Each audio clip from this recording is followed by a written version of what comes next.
Dani Alencar, nossa nutricionista, tudo bem, Dani? Hoje nós atrasamos um pouquinho devido à participação dos nossos ouvintes, mas a Dani aqui presente com a gente. Vou até passar a informação aqui já, que ontem eu e o Cacá nós tomamos uma puxada de orelha de um ouvinte que lembrou de você. Se ele estiver nos ouvindo, porque agora eu não lembro quem foi, mas a gente estava entrevistando o Henrique do Hicks Burger ontem e falando, né, dessas delícias e tal. Então eu e o Cacá a gente se empolgou também. Aí ele falou, deixa a Dani, espero que a Dani não esteja ouvindo, se ela estiver, ela tá subindo pela parede com vocês dois, viu? Bom dia aos ouvintes, bom dia Cacá, bom dia Letícia, bom dia de volta, Lê. Obrigada, Dani. Não pode. Então, não, né? falando nisso, eu fui no BBQ, do Hicks Burger lá. E são carnes, as carnes, eles são carnes até magras, tem opções assim, e tem a opção de você pedir com saladinha e tal. Sim. Então, assim, não é porque você não precisa ficar antissocial, entendeu? E outra coisa, gente, uma batata frita num dia, lá eles têm também arroz à piamontese, não vai matar ninguém uma refeição, entendeu? Exceções, as exceções, elas acontecem, elas só não podem ser frequentes, assim. Realmente muito bom mesmo. Mas se você quiser manter a linha lá, tem como, só tem que ter força de vontade. Porque realmente é tudo muito gostoso. Nossa, aliás, por falar em força de vontade, tem que ter mesmo, sabe por quê? Letícia vai se lembrar. A gente foi na inauguração do BBQ e a Letícia gostou muito das carnes, o Hicks não serviu no vinho e tal, mas quando chegou a sobremesa, Nossa. A Letícia, ela se esbaldou. Eu dei a minha pra ela, inclusive. Não começa. E eu não Você sei, comeu duas sobremesas, Letícia? Não tá acreditando? Porque o negócio dele é dobrar os meus dias de férias, os dias de férias. Mentira. A Eu minha não como sobremesa. doce. Isso não é uma vantagem que eu tô contando aqui, não. Eu não tenho muito prazer em comer doce. Aí quando chegou o meu, eu falei assim, Letícia, você quer? Ela falou assim, Cacá, prova aí. Eu falei, Letícia, desculpa, mas eu não como doce, não. Se você quiser, você acha que ela negou? Não, mas lá, e olha que eu não gosto assim, como, mas não sou aquela pessoa fã de coisas que tem coco. Mas lá eles serviram uma cocada mole. Eu não vou nem falar muito, não. Dani, tá todo mundo... Eu não tô nem comendo doce, na verdade. Dani, acho que os ouvintes estão com você na carteirinha ali, ó. Tipo assim, um fiscal, porque o Vinícius Guerra também lembrou de você ontem. Ele falou, lembrei da Dani ontem. A minha filha tentou atacar um torresmo de 1 ano e 4 meses. Atacar um Tentou, torresmo? mas não conseguiu. Meu Deus, Uma que criança gracinha. de 1 ano e 4 meses. Aqui, ontem à noite eu lembrei da Dani. Sofia tentou atacar um torresmo. Você Não sabe que eu comeu, acho lindo esse nome, né? Quando eu tiver uma filha, vai se chamar Sofia, né? Que eu acho lindo esse nome. Sofia, gracinha. Gente, mas era um super torresmo, quase maior que ela. Tirou foto. Quase maior que ela, o Eu torresmo. adoro, você sabe, torresmo eu como pelo menos um por semana, no domingo, final da manhã. Eu posso até falar, no pezão. No pezão. Torresmo de lá é bom falando nisso, É inclusive. muito bom. Tem uma carninha e tal. Mas enfim, gente, o torresmo, se você sabe a procedência dele, não é uma gordura boa, teoricamente. O problema é o exagero, né, e tal, a questão da fritura, né, e tudo mais. Mas só não pode a questão do exagero mesmo. Enfim, vamos lá falar sobre o intestino. Aliás, vamos falar sobre 3 perguntas que ficaram da semana passada. Sim. E se você lembrar, porque é que... Leandro Nossa. Não foi o Leandro, não. Paulo Vitor. O Paulo me mandou um WhatsApp me lembrando das 3 perguntas da semana passada. Uma foi a espirulina. Então, só para deixar claro, a gente me perguntaram sobre a espirulina. O que é espirulina? A espirulina é uma cianobactéria, tá? Ela é muito rica em proteínas, é muito rica em vitaminas e minerais. Ela aumenta a imunidade, ela tem uma quantidade muito boa de ferro. Então, ela é considerada um superalimento. Foi considerada até pela ONU, inclusive, né? Agora, sim, ela tem um custo um pouco mais caro, né? Mas para quem quer ter um aporte de vitaminas e minerais, de aminoácidos, que ela é muito rica em aminoácidos também, de uma só vez, ela é muito rica nutricionalmente. Eu até falo para poder tomar ela junto com um suquinho verde de manhã, aquele suco que eu já falei várias vezes aqui, que é com couve, abacaxi, hortelã, né? Apesar, ela tem um custo um pouco mais caro. Ela é difícil de ser encontrada? Não, você encontra ela facinho nas lojas de produtos naturais, eles vendem. Só ficar de olho na procedência, né? E todo mundo pode tomar? É só ver porque, assim, são pastilhas, é como se fossem umas pastilhazinhas, assim. Você tem como comprar ela em pó também. Mas aí só ter cuidado, porque tem que verificar qual a quantidade necessária de acordo com cada pessoa. Mas é um super alimento, assim, é muito bacana. Outra foi, eu acho que óleo de ricino, né? Óleo de ricino? Ricino. Acho que é ricino, não? Ricino, né? Que é derivado da mamona. É isso. E falaram sobre a questão da intestinal, que ajuda todos os óleos no geral, né? O óleo de coco, o azeite, assim como o óleo da mamona, né? Eles vão ajudar porque eles vão ajudar a lubrificar as fezes. Uhum. Então, vai ajudar com que ela passe pelo intestino de maneira mais fácil. Então, eu até indico para os pacientes uma colher de sopa de azeite ou de óleo de coco nas refeições, para quem tem dificuldade de ir ao banheiro, né? Que é constipado. Para temperar a salada em si, ou do óleo de coco. No caso, ela usa o óleo de rícino. Mas ele é muito usado também para hidratação, né? Mais usado para questão capilar, de unha, enfim. Isso que você está falando tem a ver com o tema nosso. Já vai entrar Isso, nele? tem a ver. Tem uma terceira pergunta falando sobre a quantidade de limão na água. Quem toma água com limão, qual a quantidade deve usar? Então, eu geralmente recomendo meio limão para 200 ml de água. Mas isso vai de acordo com a resistência da pessoa, né? Porque tem gente que acha um pouco mais ácido, né? Mas a proporção é mais ou menos essa, de meio limão para 200 ml de água.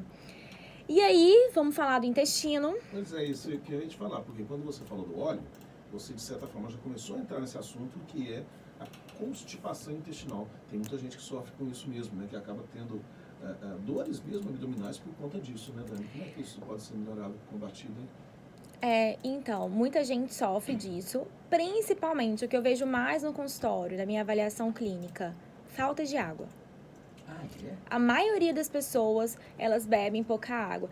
Aí eu coloco, é isso aí, Cacá, bebendo água. E aí, por mais que a gente utilize os probióticos, que eu já falei na semana passada, que são aquelas bactériazinhas boas do intestino, a falta da água, ela vai influenciar diretamente. Por quê? Não tem nem água para o corpo, como é que vai ter água para as fezes, né? Como é que você hidrata as fezes? Então, a dica que eu dou é assim, fez xixi, bebe um copo d'água, para poder te ajudar. E a água, mas eu vou muito no banheiro fazer xixi, mas depois seu corpo ele vai se acostumar. Entendeu? Tem que fazer uma forcinha mesmo. A microbiota intestinal, o intestino, né? Ela tem bactérias gram-positivas e gram-negativas, ou seja, bactérias boas e bactérias ruins. Essas bactérias, as bactérias ruins causam essa diarreia ou essa constipação, que é essa diferença de evacuar. E as bactérias boas, elas controlam esse fluxo, que é onde a gente tem o kefir, que eu falei a semana passada. Sim. Que também dá pra gente comprar os probióticos em cápsula, mandar manipular ou comprar nas lojas de produtos naturais, que ajuda também o intestino. Por quê? São as bactérias boas para poder fazer essa colonização intestinal. Quando a gente consome muitos alimentos com corante, com conservante, alimentos que são muito fermentáveis, que fermentam muito, tipo os derivados de glúten, pão, bolo, biscoito, ou os alimentos que têm maior quantidade de corante, aditivos químicos, o que eles fazem? Eles irritam a mucosa gástrica. Eles tiram as microvelocidades que fazem aquela parte do peristaltismo, que absorvem os nutrientes, entendeu? E aí, essas microvelocidades, elas diminuídas, é como se o nosso intestino fosse uma parede. E quando você consome esses alimentos que são muito pró-inflamatórios, que irritam essa mucosa gástrica, é como se você desse murros nessa parede, como se fosse irritando. E elas aumentassem a permeabilidade intestinal, ou seja, tudo que está ali dentro no intestino, aquelas toxinas que eram para serem eliminadas, elas acabam entrando. Por isso, muita gente que tem doença autoimune, hipotiroidismo principalmente, fibromialgia, né? Todas essas doenças que são muito autoimunes, quem tem também essa questão de rinite, sinusite, são pessoas que geralmente têm algum problema intestinal, porque você ativa o sistema imune. São bactérias que eram para estar sendo eliminadas, que vão entrar no nosso organismo, e aí o corpo, o que ele vai fazer? Ele vai tentar proteger, e aí ele vai desencadear essa resposta autoimune, essa resposta imune a essa toxina. Então, cuidar do intestino, ele é considerado o segundo cérebro do corpo, porque ele age sozinho. O intestino, ele não precisa de nada para fazer ele funcionar, aquele peristaltismo, aquela contração intestinal. Então, 90% da serotonina e 50% da dopamina, que são... que é aquilo que dá a ansiedade, a compulsão, né? A saciedade, o estresse. Tanto é que pessoas, geralmente, que têm depressão, têm problemas depressivos, são pessoas que geralmente têm um intestino que funciona mal. Você sabe que vem, inclusive, dessa constipação, uma palavra que as pessoas muitas vezes não desconhecem a origem, mas daí vem, quando a pessoa fica muito mal-humorada, a pessoa fica enfesada. Exatamente. Justamente por conta disso. Exatamente. Agora, Dani, tem uma gente pergunta... desculpe, Letícia, pode falar.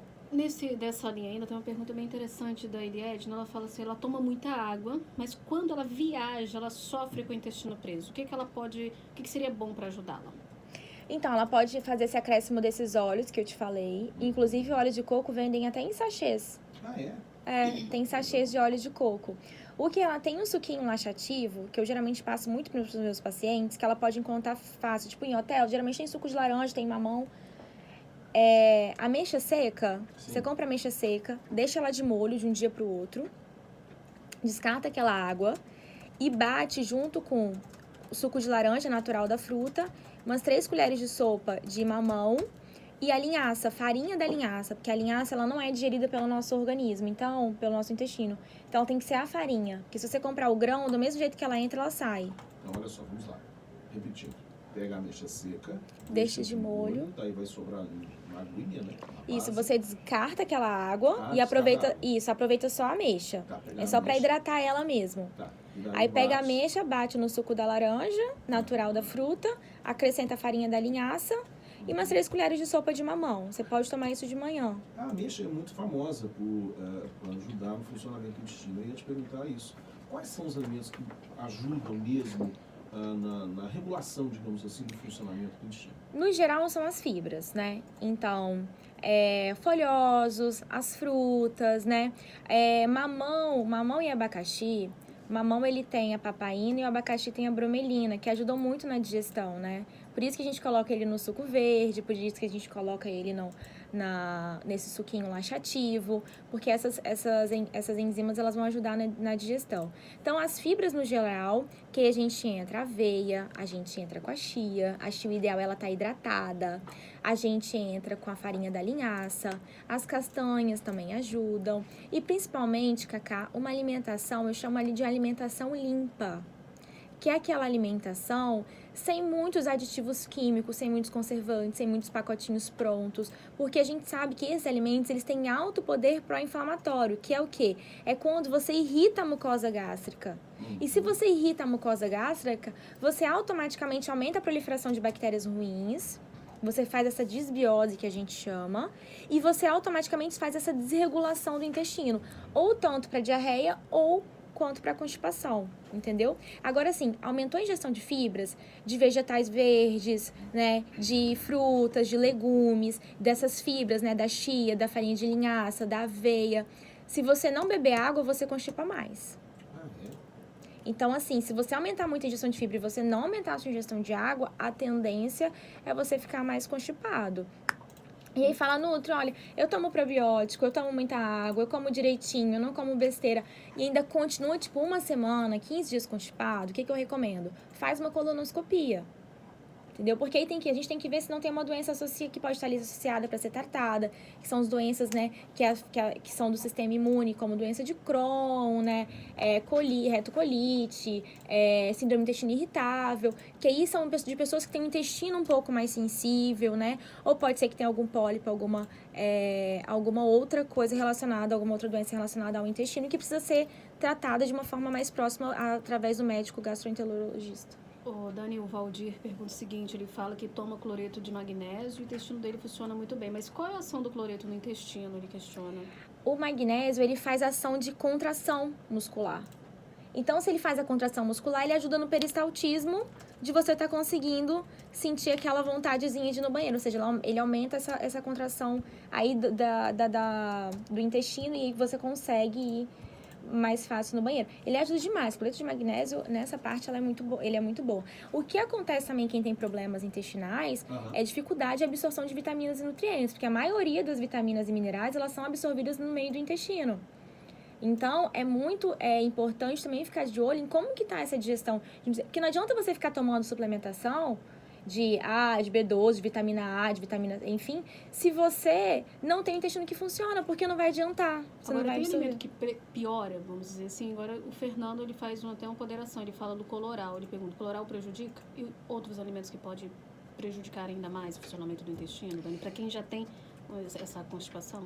Então, na verdade, são aqueles corantes, não corantes naturais, né? Tipo, da cúrcuma, que colore, do coloral, enfim.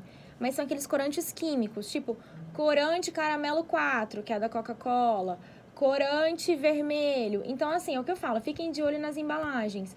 Os alimentos que prejudicam são alimentos doces, alimentos ricos em açúcares, né? Porque o açúcar ele tem alto poder pró-inflamatório. Alimentos muito industrializados, tipo biscoito, temperos prontos, aquele suquinho de saquinho que muita gente, né, colocou aqui como, meu Deus, mas não pode tomar suco de saquinho. Então, assim, é o que eu falo.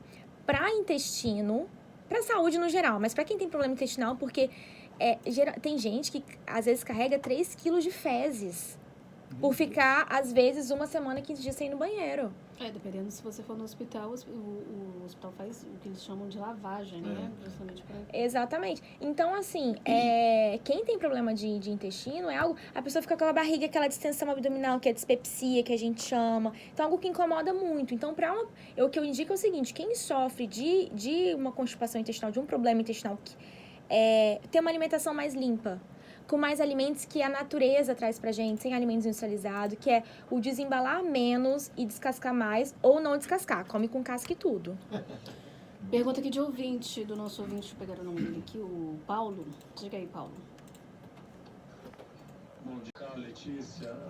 Letícia, vocês poderiam perguntar ao nutricionista sobre essa fruta noni, né, os benefícios que ela pode trazer, que horas ela pode ser tomada, né, em suco. Noni. Agradeço aí vocês. Não conhece? Tchau. Ah, Ele perguntou a respeito do noni, aquela fruta. O noni espalhou, deve ter mais ou menos uns 2 meses, assim, as pessoas começaram a conhecer. É uma fruta. Ela não é aquela fruta que você pega para comer, mas ela é muito utilizada em... O Cacá tá perguntando o que é o noni. No meio de sucos, de vitaminas, de chás até mesmo. Eu tenho uma prima que tem um pé de noni na casa dela. Quando começou essa febre do noni, o preço do noni foi lá em cima, né, no supermercado. mas o que é isso? Ele é uma frutinha, uma espécie de vamos supor assim, ainda meio... Tem uns, não é um espinhozinho. Vou mandar uma foto pra você. Os supermercados vendem pra nutrir.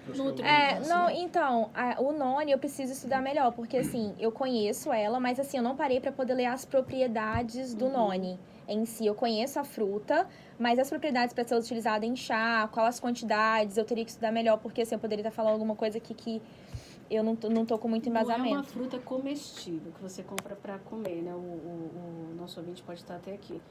Geralmente as pessoas batem o noni, né, num suco, em outro suco, fazem uma batida só dele mesmo e tomam. Dani, tem mais perguntas aqui dos nossos ouvintes. O Diego Kinak, é complicado conseguir beber algo com noni.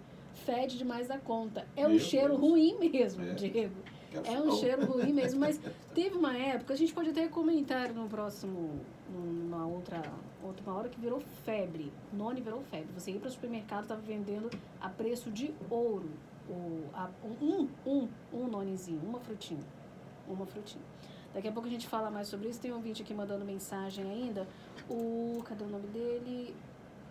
Ele pergunta o seguinte, final 4068. Granola é bom alimento para intermediar entre as refeições? Para saciar a vontade de comer? O Marcelino, desculpa. Oi, Marcelino. Então, a granola, ela é muito boa, ela é muito rica em fibras, né? Geralmente eles até acrescentam castanhas, ela tem bastante aveia, né? A questão da granola é realmente ver se não tem açúcar, né? Porque a maioria das granolas, elas têm açúcar. Inclusive, é complicado achar granola sem açúcar. E lembrando que, assim, não é porque é diet, não é porque é light, que é sem açúcar, tá? Light é 25% um ingrediente. Então, às vezes você compra uma coisa light achando que não tem açúcar, mas na verdade tem, só que tem em menor quantidade. Então, assim, se você consome uma granola com açúcar, você acaba... aquela propriedade pró-inflamatória acaba sendo mais potencializada do que se você comprasse a granolinha. A granola dá até pra fazer em casa. A granola pura, sem nada, né? Então, sempre olhem os ingredientes. Vejam se realmente o que está nos ingredientes é o que tá no produto. Se é isenta de açúcar a sua granola. Okay. Para a gente encerrar, a última pergunta aqui da nossa ouvinte, a Ceci Amorim, ela fala o seguinte, Dani, ela conta que fez tratamento com gastro e passou para ela cortar o consumo de carne devido ao tempo de digestão da mesma. Desde então, ela não consome mais carne vermelha, há 8 anos. Mas o frango, o que você me diz em relação ao tempo de digestão? Ela pergunta. O frango, a digestão dele é bem mais facilitada do que a da carne vermelha pela sua formação mesmo, né? As propriedades do frango são mais digestivas do que a da carne vermelha. O que eu aconselho para quem tem dificuldade dessa digestão das carnes é estar comendo uma rodelinha de abacaxi depois do almoço, que ela vai ter a bromelina, que vai ajudar na digestão das carnes, né? Então, uma rodelinha de abacaxi após o almoço, para quem tem uma dificuldade de digestão, acaba ajudando. O que tem que avaliar é como que tá essa saúde intestinal e como que tá a questão do pH do estômago, porque às vezes tem pessoas que têm essa dificuldade, porque o pH do estômago, ele tá mais desequilibrado, então ele não consegue fazer contribuir nessa digestão. Aí, o que eu recomendo, às vezes, um chá de hortelã, um chá de alecrim, que eles têm essas propriedades de estar regulando o pH do estômago para poder estar ajudando nessa digestão dessas carnes, principalmente para quem tem mais dificuldade. Dani, vamos encerrar. Eu queria só que você, como sempre, desse suas redes sociais, seu telefone, etc, etc, etc. Então, o telefone para